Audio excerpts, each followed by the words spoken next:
Germany, 1935. Just 2 years after Adolf Hitler takes power, the Third Reich is moving swiftly to defy the Treaty of Versailles. The nation is transforming, not just politically, but militarily. A war machine is awakening. But how did this transformation happen? And why was the world so slow to react?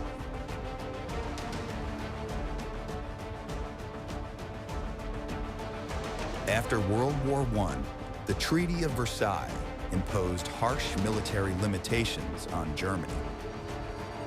The army was capped at 100,000 men. Conscription was banned.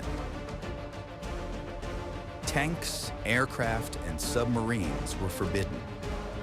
The goal was to prevent Germany from ever threatening Europe again.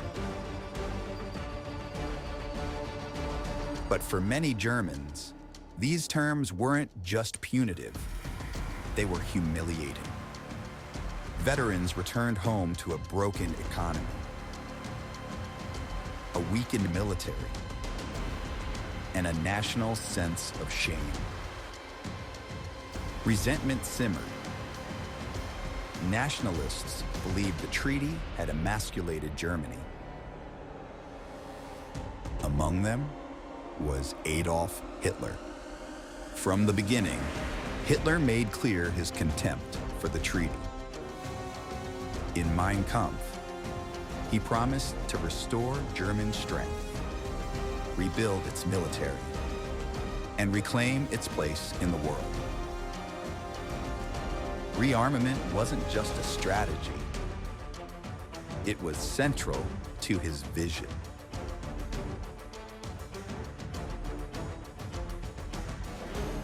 Even before coming to power, the Nazis explored ways to circumvent restrictions. Under the guise of civilian programs, they trained pilots and engineers. Treaty inspectors were often misled or barred from sensitive sites.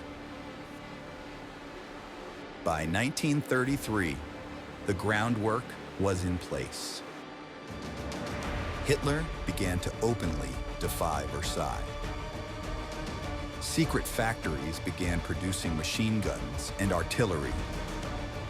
Pilots trained in Soviet airfields. Engineers worked on prototypes of tanks and bombers. Projects funded quietly through backdoor agreements. This wasn't a spontaneous effort. It was a coordinated, long-term strategy, aided by German industry and shielded by Nazi secrecy.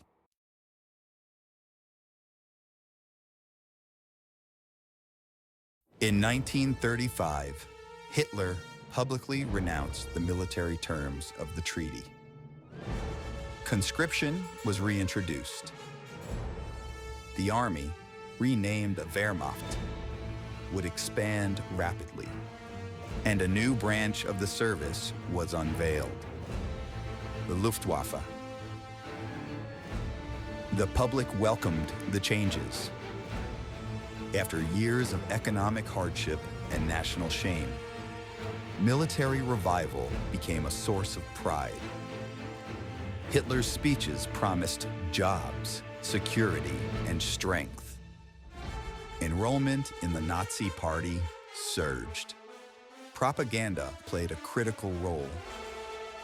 Films, newsreels, and classroom instruction reinforced the narrative. Germany was back. And this time, it would not be humiliated again.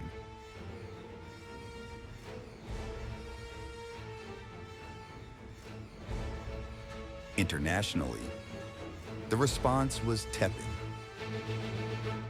Britain and France condemned Hitler's moves, but stopped short of action. They were dealing with their own problems: economic depression, colonial unrest, and political division. The League of Nations, created to prevent war, lacked both the authority and the will to act decisively. Their protests were symbolic. Sanctions were toothless. And Hitler knew it.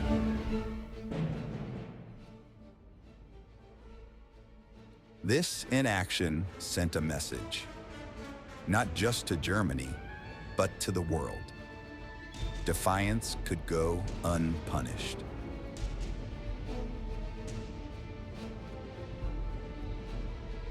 In March 1936, Hitler made a bold move. He ordered German troops to march into the Rhineland, a demilitarized zone bordering France. It was a direct violation of both the Treaty of Versailles and the Locarno Pact. Germany's generals were nervous. The troops were lightly armed. If France responded militarily, the operation would collapse. But France didn't act. Neither did Britain. Hitler's gamble paid off. Not only had he rearmed Germany, he had reclaimed lost territory without firing a shot. His popularity soared.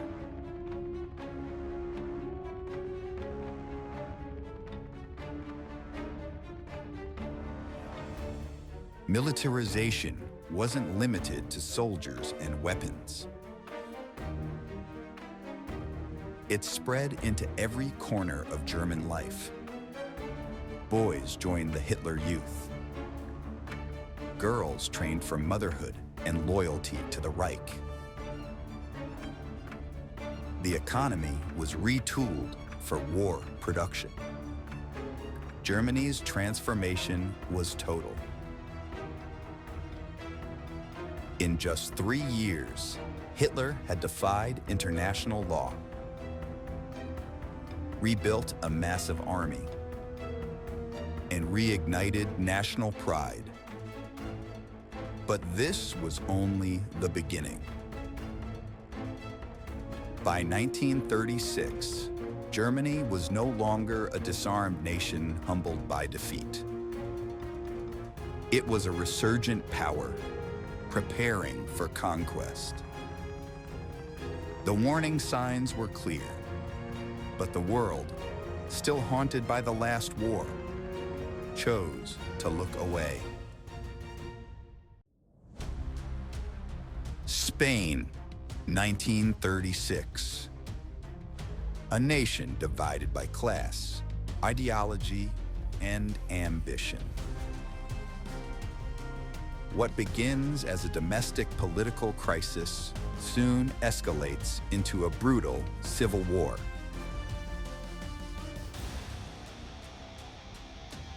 And a proving ground for the weapons, tactics, and alliances that will soon engulf the entire world.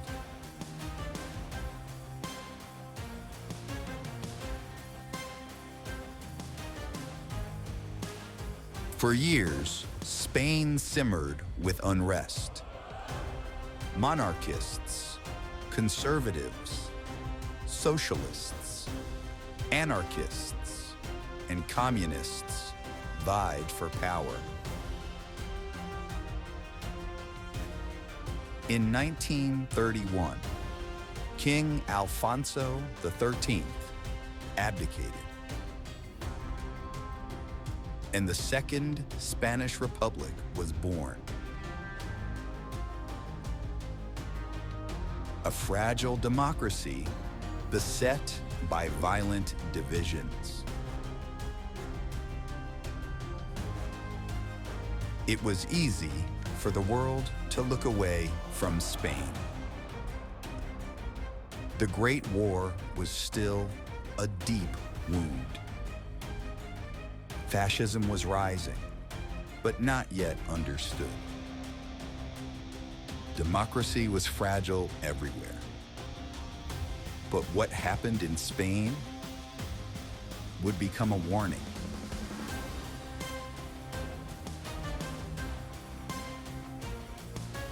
The Republic's attempt at reform through land distribution, secularization, and labor rights provoked fierce backlash from conservatives and the Catholic Church. Spain teetered between revolution and counter-revolution.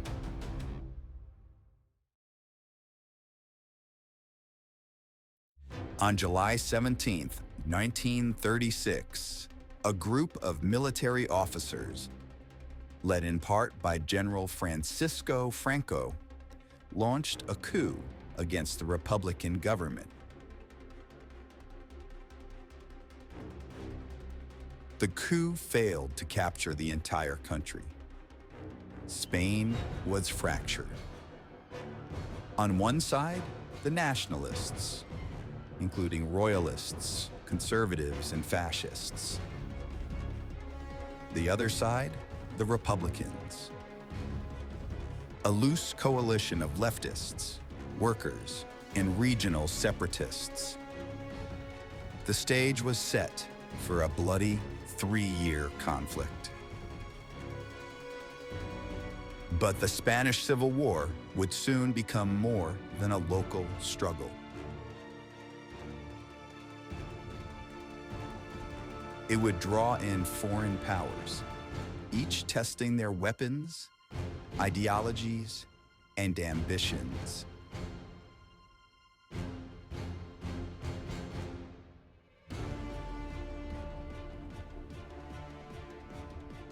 For Nazi Germany and Fascist Italy, the Spanish conflict was an opportunity. Hitler and Mussolini sent troops, tanks, and aircraft to support Franco.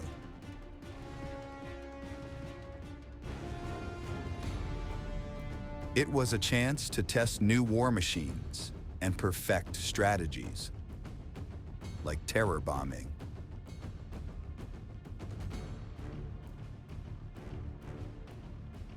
The Soviet Union backed the Republicans, supplying weapons, advisors, and political pressure. Meanwhile, thousands of volunteers from around the world, the international brigades, rallied to defend the Republic, seeing the fight as a battle between democracy and fascism. Ordinary people from New York to Paris to Sydney saw Spain as the first front in a global war against tyranny.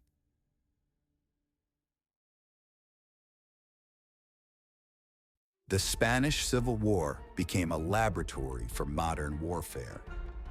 Germany's Condor Legion, under Luftwaffe command, conducted the first aerial bombings of civilians,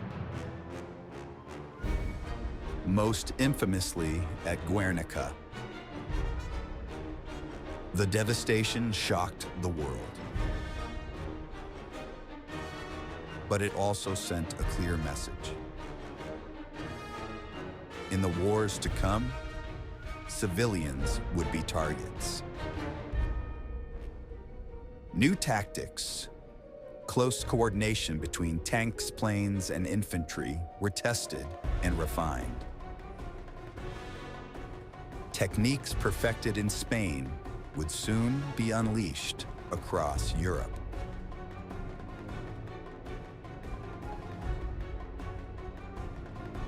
Despite fierce resistance, the Republican forces were divided, poorly equipped, and outgunned.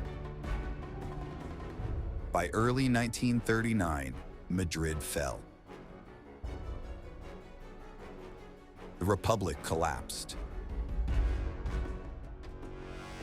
Francisco Franco declared victory. Spain became a dictatorship, one that would last until Franco's death in 1975. For the Spanish people, the cost was staggering. 500,000 dead, countless more exiled, imprisoned, or silenced. The Spanish Civil War was more than a national tragedy. It was a warning, a prelude. Fascism, communism, democracy, all had clashed in Spain. And soon, that clash would engulf the entire world.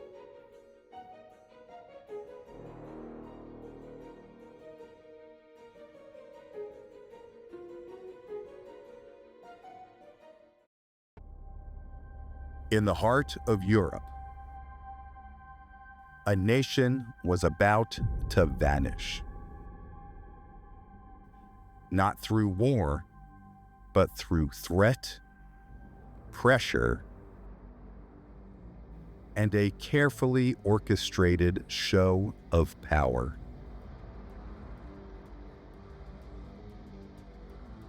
This is the story of the Anschluss,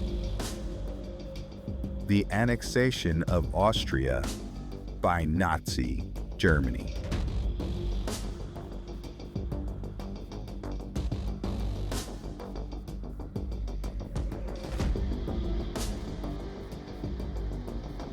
After World War I, the Austro-Hungarian Empire crumbled. What remained was a small, landlocked Austria. Economically unstable and politically divided. Many Austrians longed for unity with Germany. But the Treaty of Versailles forbade it.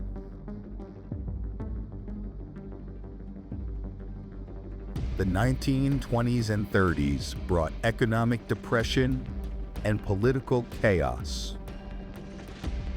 Fascism rose in Austria too, but it clashed with both communists and Nazis inside its own borders.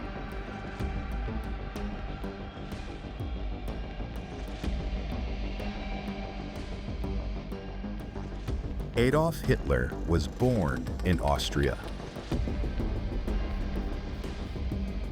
Raised in Linz, he had once been a young, bitter artist in Vienna. But now, as Führer of Germany, Hitler saw Austria not just as home, but as part of a greater German Reich. In Hitler's mind, Austrians and Germans were one people. The division between them was artificial and temporary.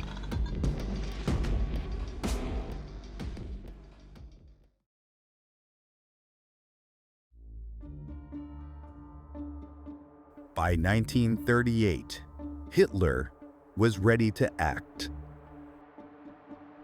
Austria's chancellor, Kurt Schuschnigg, tried to preserve independence. But pro-Nazi agitation was growing fast.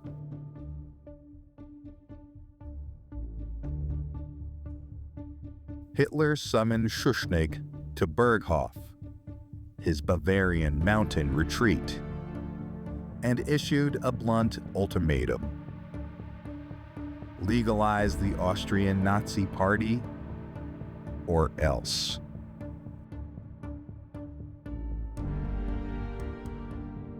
Schuschnigg reluctantly agreed, but fearing a Nazi takeover, he tried one last gamble: an emergency election, asking Austrians to vote for independence.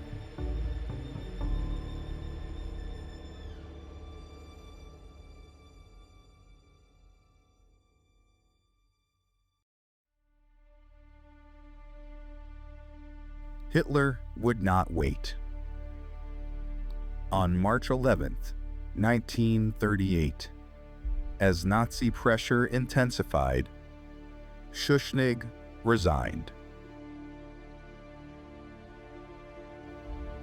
That night, Austrian Nazis seized control of government buildings. The next day, March 12th, German troops crossed the border.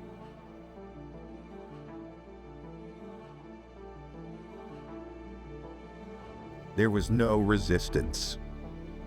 Many Austrians welcomed the Germans with flowers and applause. The Anschluss, meaning union, was complete.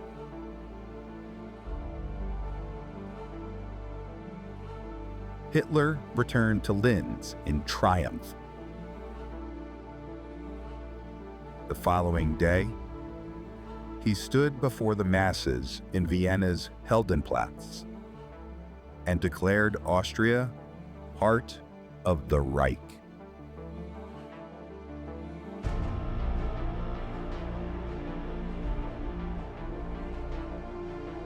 On April 10th, a staged referendum was held. Under Nazi control, 99.7% of Austrians voted for the Anschluss.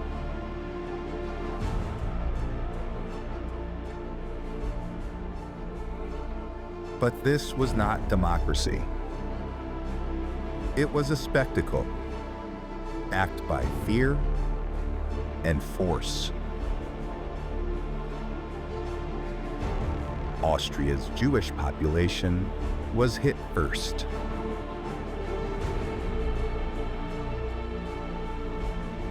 Within days, humiliation, looting, and violence swept across cities.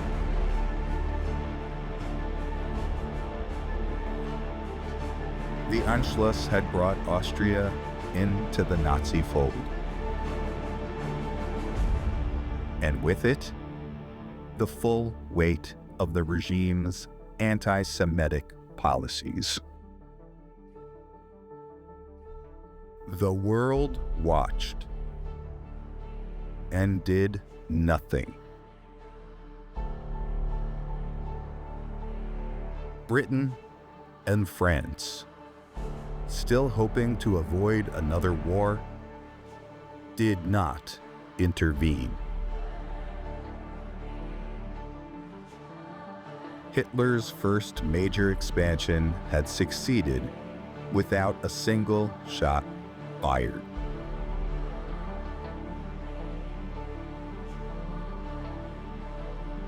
The Anschluss wasn't just a takeover, it was a signal. Hitler's ambitions were growing. And the price of peace would grow with them.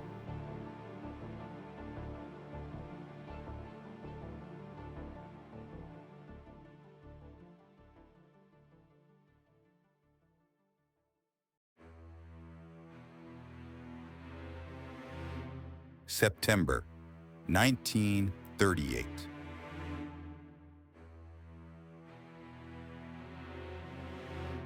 Europe teeters on the edge of war.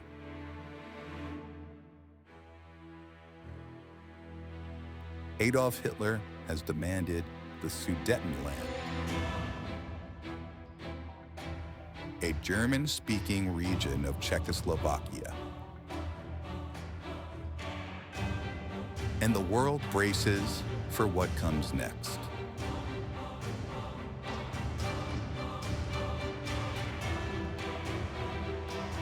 With memories of the Great War still raw, the people of Europe hold their breath.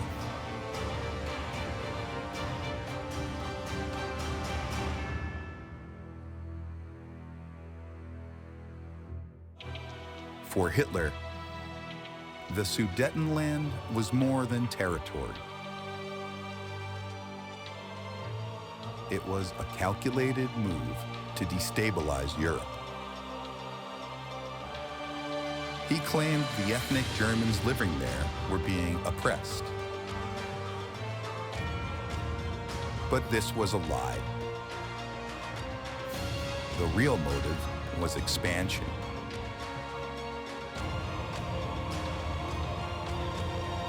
And the dismantling of Czechoslovakia's defenses.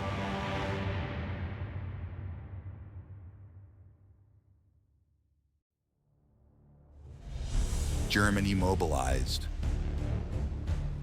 The Czech military prepared for war.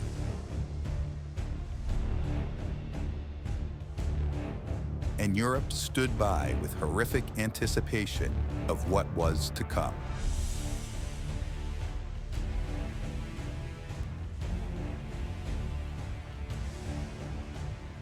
The Sudetenland included Czechoslovakia's strongest fortifications, the backbone of its defense against German aggression.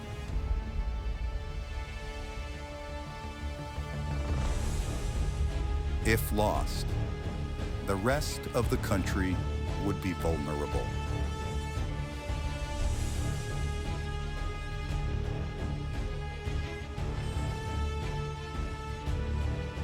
British Prime Minister Neville Chamberlain flew to Germany, hoping to negotiate peace. He believed Hitler could be reasoned with, that war could be avoided. But Hitler's demands escalated. Each meeting brought more concessions. Chamberlain returned to Britain with hope. And Hitler's knew he had been manipulated. And yet, the desire to prevent another world war was so strong, few questioned his approach.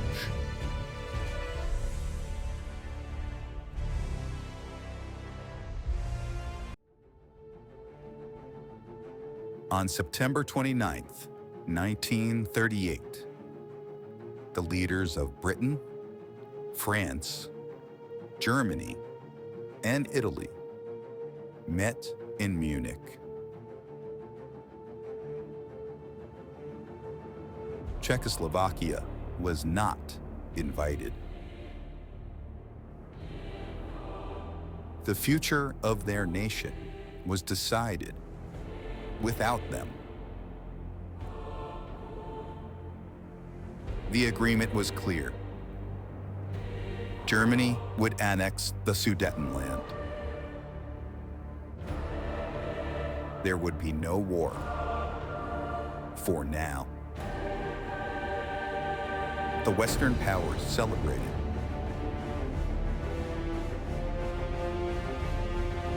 Hitler was applauded at home. But in Prague, there was only despair.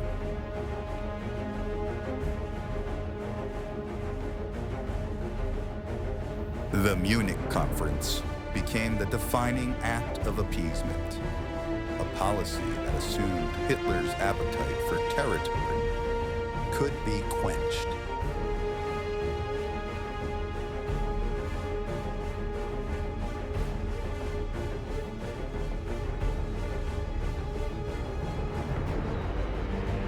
The Munich Agreement was hailed in the West as a triumph of diplomacy. In Czechoslovakia, it was seen as a betrayal. Thousands of ethnic Czechs, Jews, and anti-Nazi Germans fled the region. Many became refugees overnight.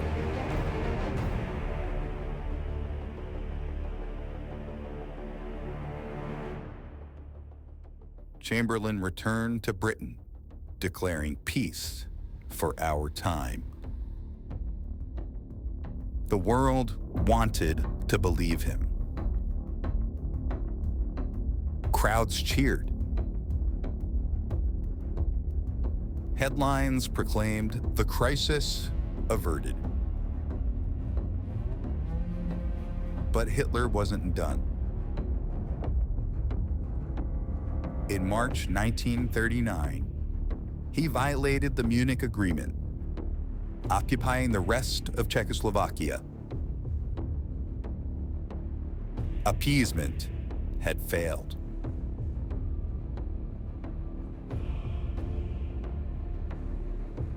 The Munich Agreement bought peace, but only for a moment.